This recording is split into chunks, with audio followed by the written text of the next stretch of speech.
So welcome to today's class. So in today's class, let us continue this Quit India movement and later how it led to Quit India movement that we are discussing. What are the developments or what are the major reasons? So let us try to understand one of the major reason as Japanese threat. So you know that in those days, the Asia country Japan was against Britain. So the war situation was discouraging in 1942 as the Japanese army had attacked Burma and was marching towards Assam. So what happened in those days was, so the war situation, okay, the Japan's attack of India was a little bit discouraging. Okay, initially it was successful because they could enter into or they started their attacks from the northeastern ranges. Okay, so if you take this as the map, so here the northeastern ranges were the primary targets for through that they wanted to enter India. So, but I mean, entering India is a second thing. There was many, I mean, lot of things to make you understand that. But let me not say go very depth. Just think that they have invaded Burma. Okay, so Burma or Myanmar. So this place they have attacked, and they were marching towards Assam. So both these places are in the northeastern regions.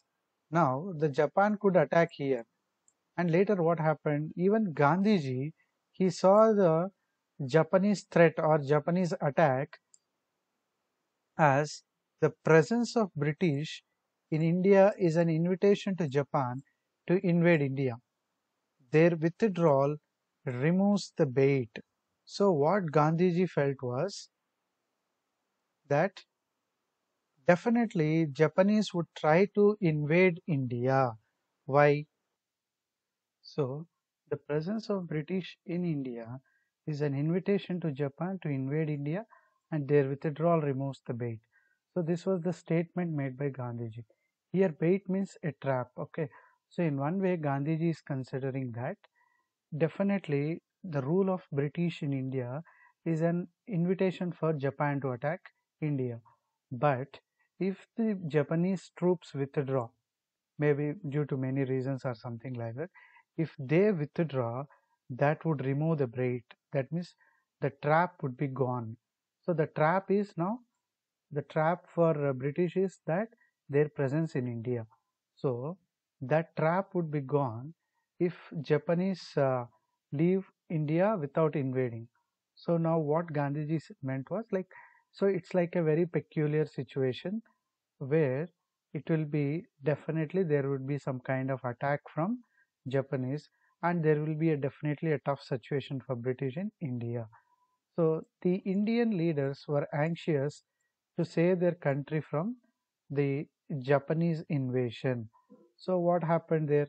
So as part of various agreements with British, then what happened? So like they said, right, Cripps mission and all, they were saying something that yes, we will provide you, slowly this kind of freedom and all.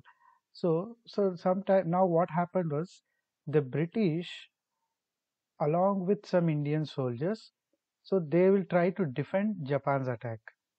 And even Indians were anxious to save the country from Japanese invasion. See, there was a reason for that. Why those days the Indian leaders were anxious to save from Japan attack? It would be good, right, if Japan attacks India. It would be good. But why are they thinking that Japanese invasion they should stop? Because by this time Japan had an also other plan. So that plan was like they wanted to liberate all the Asian countries, and they wanted to establish themselves as the liberators of Southeast Asia, and they wanted to become the masters. They wanted to create a kind of they want to lead all the Asian countries. This kind of thing politically was going on in Japan, and also so many other reasons. And on the other hand, there was also successive failures of Japan when it attacked India. That also made difficult for Japan to attack India. That we will see later. Now you would have understood now. With see the British withdrawal from India would be beneficial to Indians. Not a slow withdrawal would be beneficial because the Japan won't stay for a long time after its attack, and it won't help Indians to form its own government and all. So if British stay for a while at least, and they give the opportunity to form their process of making government, that would be beneficial. So even Indian leaders thought, yes, now it's time for to provide what you call, at least now we have to. This is a situation where we can use to drive British, as well as we can also use the British to stop the Japanese invasion. But their slavery, that means the British control over Indians and treating them as slaves, was a big hindrance. They cannot stop Japanese invasion because the Britain would never allow that. I mean, the Britain is readily available in the country, and definitely British presence in India would make them attack. Gandhiji and other leaders were convinced that this situation called for complete independence from the British immediately. So now this Japanese threat, fundamentally, you remember that Japanese attack would create a political situation where British would definitely take the help of Indians.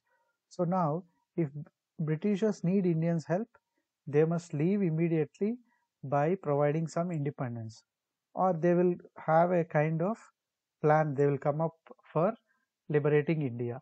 So this Japanese threat should be used as an advantage. So that was the plan of Gandhiji. And even Gandhiji said, India's safety and Britain's too lies in the orderly and timely British withdrawal from India. So what he meant to say was India's safety. Okay, India's safety means like driving away British, and Britain's safety, because if Japan is attacking and if they don't receive the support of Indians, Britain may get defeated. So that is also a loss for Britain. So Britain's safety as well as India's safety now lies in an orderly and timely British withdrawal. So that means this statement clearly resembles that Indians does not want, of course, they want Britain to leave immediately, but that immediate leave should have a progressive manner. That means in orderly and timely British withdrawal. So they have to set things right properly, and then they should leave in a phase wise or orderly manner from India.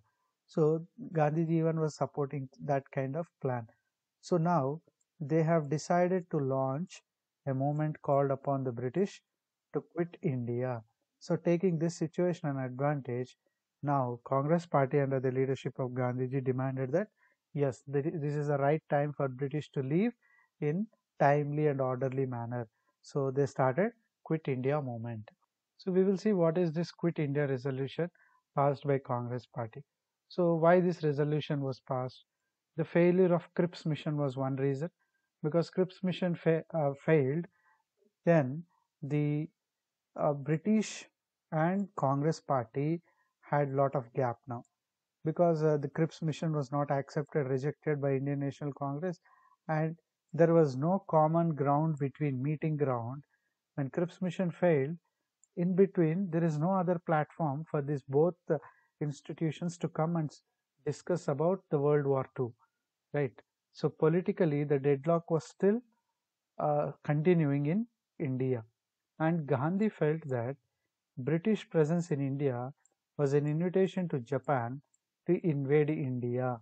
So Gandhiji felt that definitely presence of British in India would welcome Japanese, because they are opposite to Japan in World War. Sorry, yeah, the British are oppositely working against Japan in World War II. So definitely it would be an invitation, and their withdrawal would remove the bait. So that means, so this we have already discussed in the previous slide also, again no need to describe. Now, he therefore asked the British to leave India in God's hands. So on one way, the Congress party was preparing things to make Britain to get into some inevitable things. That means now situation has come up in such a way that they have to listen to Indians. Otherwise, the political did not will not clear, and even the Britain would fall into Japanese attacks. So Gandhiji even asked, So don't worry about Indians. You leave India if possible, and you leave us in God's hands. So they always keep saying that. British always keep saying that. See, if they leave, they want their leave even timely and orderly manner and all. So Congress was in like dual mode. So it either wants the British to leave in a timely and phased manner, or it also wants the British to leave immediately, so that the Japanese attack will also stop, right? If British leave immediately, the Japanese attack will stop. They won't. Why do they enter into India? Because they are also Eastern Asian people. Why do they attack Asia again? Because Japanese policy was against these European powers. So if they leave, Japanese attack would also stop. So if British would leave and leave India in God's hand, that would help a bit in Indian affairs. So this was the developments going on before Congress passed the Quit India resolution. So now what happened? You know, all know that Congress has a working committee. So this Congress working committee, which is the planner of all the, which is the major body in execution of all the programs of Congress party. So what it did in 1942, it adopted a resolution known as Quit India Resolution. So the resolution stated British rule in India must end immediately. So now Congress party has come to a conclusion with Quit India resolution. What is that conclusion? It asked British to leave India as immediate as possible. So they want the British rule to end immediately. See, before this, they were exploring time and phasely wise British exit and all. But now they have concluded that British rule of India must end immediately. So that was the theme of Quit India resolution and Quit India movement. All India Congress Committee met at Bombay on August 8, 1942. So on August 8, 1942, they passed the Quit India resolution adopted at Wardha in July 1942. So in Wardha session of Congress, they passed the Quit India resolution, and in July and by August they launched the Quit India movement. The Congress, so what was the part of Quit India movement? It has proposed to start a non-violent mass struggle under Gandhiji's leadership, and if this demand of immediate and complete independence was not conceded by British. So now Congress party has kept a demand or resolution, and also it started its planning. I mean, it started saying about its programs. So they wanted to start a non-violent mass struggle. So, and this non-violent mass struggle called Satyagraha and all. So you all very well know how Gandhiji can organize. So the under Gandhiji's leadership, Congress demanded British to quit India immediately. In his speech before the All India Congress Committee, Gandhiji declared that it was a decision to do or die. So Gandhiji also now gave a slogan to all Indians that to do or die is the situation now. If we don't do now, we can never do. So in doing that, let's even die. Let's suffer and die, but not give up. So this is the right time for us to drive the British away from India so that we can have our freedom. Before the Congress could start the movement, that means before they launched the full-fledged movement, the British Indian government, it stuck hard with the movement. That means they tried to suppress the movement, or they even tried not the movement to get initiated. See, what is the problem for British? They even made a statement that during the time of World War, it is not a good decision for decolonization. So this kind of statements shows that the British were not acceptable or willing to leave India. So they started suppressing the Quit India movement. How? So Gandhiji and other leaders were arrested and taken to unknown destinations. So by taking all the important leaders of Indian National Congress to a secret hidden places, they made they tried to make the movement weaken. And again the Congress party was declared illegal. So what were the what did the British do with the movement? Before the movement could begin, it arrested all major leaders like Gandhiji, Nehru, many other leaders, and they kept them in a secret hidden place, and they just tried to suppress the movement. Also, they declared Congress party as an illegal party. All over the country, there were strikes and demonstrations which were lathi charged and fired upon. So now the movement has spread throughout India. So Gandhiji's "Do or Die" slogan gained a mass popularity, and people were striking at various places. They were demonstrating, doing rallies, many such things were there. And British was doing lathi charge, sometimes opening fire upon the mobs or groups. And people also attacked the symbols of British authority, the police stations, post offices, railway stations, etc. So, wherever the British were controlling various departments, people attacked police stations, occupied them. The railway stations were taken under control, and the British authority disappeared in parts of Uttar Pradesh, Bihar, West Bengal, Orissa, Andhra Pradesh, Tamil Nadu, and Maharashtra. So, in all these states which I have just now mentioned, due to the severe mass movement in some of the areas, the British authority disappeared. There was no British person to administer those areas. It was completely taken under the control of Indians. In some areas, such as Balia in Uttar Pradesh, okay, so Balia in eastern Uttar Pradesh, Tamluk in Midnapur district of West Bengal, and Satara district of Maharashtra, the revolutionaries set up parallel governments. So in some areas, the British authorities were, taken under the control. They were driven out, and people have attacked police stations, railway stations, and all, and they made the British to disappear from those places. In some other areas, like this Tamluk in Midnapur and Satara in Maharashtra, the revolutionaries, the Quit India revolutionaries, they have also set up parallel governments. They made Indian governments there. And Achyutrao Patwardhan, Jayaprakash Narayan, Ram Manohar Lohia, Aruna Asaf Ali, and so there are many other leaders. So what happened to them, we will see now. So this Aruna Asaf Ali, Ram Manohar Lohia, and Jayaprakash Narayan, they were among the prominent leaders of the underground movement. So when majority leaders of Congress party was arrested, so staying behind and staying hidden, many leaders like Ram Manohar Lohia, this Aruna Asaf Ali, and Nana Patil, many leaders, they started underground movement. So working from behind. So behind in the sense they were there in the limelight of the movement, but they just tried to protect the movement and its foundations. So they also set up a central directorate at Mumbai. So to just make the movement alive, so they were operating through a central directorate at Mumbai. So they kept the movement alive despite the government's repressive measures.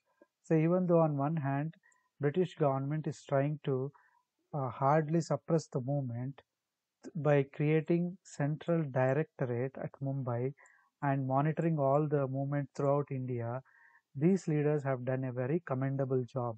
So without these leaders, Quit India movement would have not been that successful throughout India. You can imagine at the arrest of leaders like Gandhiji and all, even though people were coming, if they become leaderless, it would be suppressed completely. It would disappear very soon. But because of these other leaders like Nana Patil, Ram Manohar Lohia, and other leaders, the movement was alive, and it even resisted the repressive measures of the, it could withstand the repressive measures of the government. And government's repressive measures, how it tried to deal the movement, the government resorted to severe measures. So now the British government did not spare any Indians. So they also took a very harsh measures on the 1942 Quit India movement. So what they have done, press was muzzled. So what do you mean by press was muzzled? Just its mouth was shut. Okay, that means they forced Indian press not even to communicate any information from now onwards. So they have kept a very strong regulation on Indian press. And then what they did with the demonstrating crowds, The press on one hand was completely taken, and it was completely, you know, what do you call, kept in silent. And the crowds or the masses who were in the movement, they were machine gunned and even bombed from the air. So, see, they were even dropping bombs from air and clearing the movement. They were also trying to open fire on the crowds, so without any mercy. And the prisoners who were caught in the movement were tortured. So completely harsh and severe measures were adopted by British government, and the police and secret police reigned supreme. So the police rule almost was going on in India during this Quit India movement, because it was full orders or full powers were given to police, and they were arresting people, they were torturing them in prisons, and they were also opening fires and killing thousands of people. So during this moment, nearly 10,000 people were killed throughout India, and 60,000 people were arrested by the end of 1942. So the situation became so worse that almost 10,000 people got killed and 60,000 people were arrested by the end of 1942. So throughout India, the military took over many towns and cities. So now the military of Britain entered into Indian cities and all. Almost they were there, but now, so they brought more in armies into towns and cities, and rebellious villages where British were driven away. They were forced to pay huge sums as punitive fines because of their anti-national agitations, or anti-British agitations, and forming parallel governments in villages and all. They have fined those villages with a huge amount, and also the villagers had to undergo mass floggings. That means they were even punishing the villagers. So see the uh, kind of measures that they have adapted. They have brought military into all towns and villages.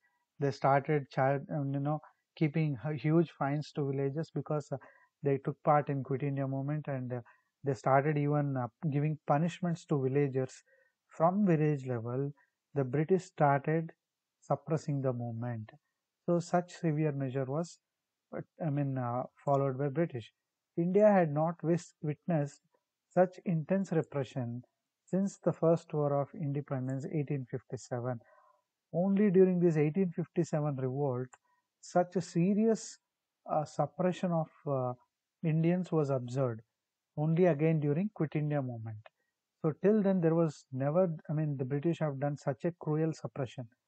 So after the 1857 revolt suppression, the same cruelty was followed again during the 1942 Quit India movement to suppress it. And Gandhiji was detained at the Aga Khan Palace in Pune. So he was house arrested and kept in that palace, and other leaders were sent to jail in Ahmednagar fort. So those days the jails were not enough, so they could use whatever, all the forts and everything, and they kept all the leaders in that fort. In the end, the government succeeded in crushing the movement. So what was the result of this suppressive measures? They could successfully crush the movement. And impact of the Quit India movement. The Quit India movement made independence as the only agenda of National Congress. So by this time, all other ideologies, all other goals, progressive ideas, all such things were kept aside. Now Congress party remained with only one goal, that is independence. So that goal went throughout India in a very successful manner. So the Quit India movement has proved that there could be no retreat now. So what do you mean by retreat? That means Congress party, neither the Congress party nor the Indian people cannot go back now. So they cannot again accept the British rule and try to, live under them. It is out of hands now. They no longer can live under British. So such was the gap between Indians and British now. And future negotiations between Indians and British would only in the manner of transfer of power. Only there would be only negotiations in the future, but that negotiations would not be anything else other than uh, anything else, except, I mean, anything, they are not in a situation to accept anything, but they are only ready to accept transfer of power. So even if future, if the British want to come and negotiate with Indian National Congress, they cannot say that we will introduce reforms, we will increase council and all. Now it has become a very clear situation that they have to give or transfer the power to Indians. So there was a huge impact on India because of this Quit India movement. What was that impact? See, the Quit India movement was short-lived. So we discussed it that before the movement could start, majority of leaders were arrested and they suppressed it with a very cruel measure. So even though it is short-lived, its importance lay in the fact that it demonstrated the depth that nationalistic feeling had reached. So the way people participated in Quit India resolution, even though it is a short period of time, the way it inspired and the way the nationalism was in the people's mind was extraordinary. So, and also it is the greatest capacity for struggle and sacrifice that the people had developed. So the Quit India movement has, it is like a witness to show how much capacity that the Indians have developed to fight for their freedom against British. It was the maximum thing that they can do. It was their maximum sacrifice that Indians could do. You can see that time 10,000 people were dead. Imagine common people coming onto roads and dying like that for the nation, for the sake of freedom. So this was like a uh, never before. Like, you can never expect such a huge, I mean, great capacity of Indians for their nation. So that was the impact, and it was evident that British would no longer find it possible to rule India against the wishes of the people. See, now this was in series of moments. This was another great moment, right? Starting from non-cooperation, disobedience, civil disobedience, and many such things. Now this Quit India also made Britishers to think that we can no longer rule this country with this kind of unrest among people. The people were fed up with the British rule in India, and it could not be possible for even Britishers to rule. How long they can, you know, try to suppress, again take control and face their resistance throughout their ruling? It won't be possible. So it created a condition that the British could no longer rule India, and it was the mass uprising before attaining independence. So this was the, you can call it like this was the greatest mass revolt of Indians against British. So before independence, this was the last major movement that involved all the masses in struggle. And people from all parts of India took part in processions and demonstrations. So like rallies, strikes, hartals, whatever. So people, all sections participated.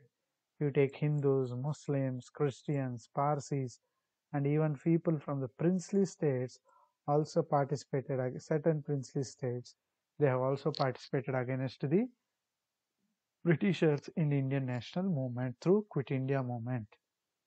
So the Quit India movement also strengthened the Congress Socialist Party because of its heroic role in the movement. So what is this Congress Socialist Party? So it was one of the wings of Congress Party which took a different step rather than the Congress measures. Okay, so leaders like Jayaprakash Narayan and all, so they were inspired by the Marxist ideologies, and they just try to even involve all the trade unions, all the working laborers. So all such people they involved into majorly into movement, and they sometimes even resorted to violent kind of things. So this was another party, Congress Socialist Party, and it involved all the social classes. And its heroic role in Quit India movement when all the leaders were arrested, it was Jayaprakash Narayan, Achyutrao Patwardhan and all. They were members of this party and they led the movement. So they became heroic in the struggle. And Jayaprakash Narayan became almost a legendary figure. So the way he carried on in underground operations, the Quit India movement, So till 1944, he became a superhero among Indian labor classes and all other people, and that was another important impact of Quit India movement. And after the suppression of the Quit India movement, constitutional question remained dormant. That means there was a proposal, right, that they can frame constitution and all, constituent assembly. So these all processes kept under dormant. That means as Second World War was going on the other hand, Quit India movement was also suppressed brutally. This constitutional progress remained inactive, and till the close of the war in 1945, the constitutional progress of the nation was, I mean, making our own constitution through Constituent Assembly, remained inactive. And after the suppression of the Quit India movement in 1942, there was hardly any political activity inside the country till the war ended in 1945. So when movement was suppressed brutally in 1942, till the war ended in 1945, these 3 years, there was a complete kind of silence in the country. No political agitation and no demonstrations, no political activity at all was present. And because the leaders of the national movement were in jail and no new leaders arose to take place to give a new lead to the country. So all the leaders were majorly arrested and they were kept behind the bars. So till the Second World War ended in 1945, there was no political activity in the country. Henceforth, the Battle of Freedom of India, the Battle of Freedom of India was carried on beyond the country's frontiers. It was led by Indian National Army and its chief Subhash Chandra Bose. Now majority of the leaders were arrested and kept behind bars. There is no chance for them to start another movement because they were in jail now, and people were also they also became leaderless. Now there was a situation that they have to carry the war from outside the country. So this was a situation, and it was taken up by Subhash Chandra Bose and his Indian National Army.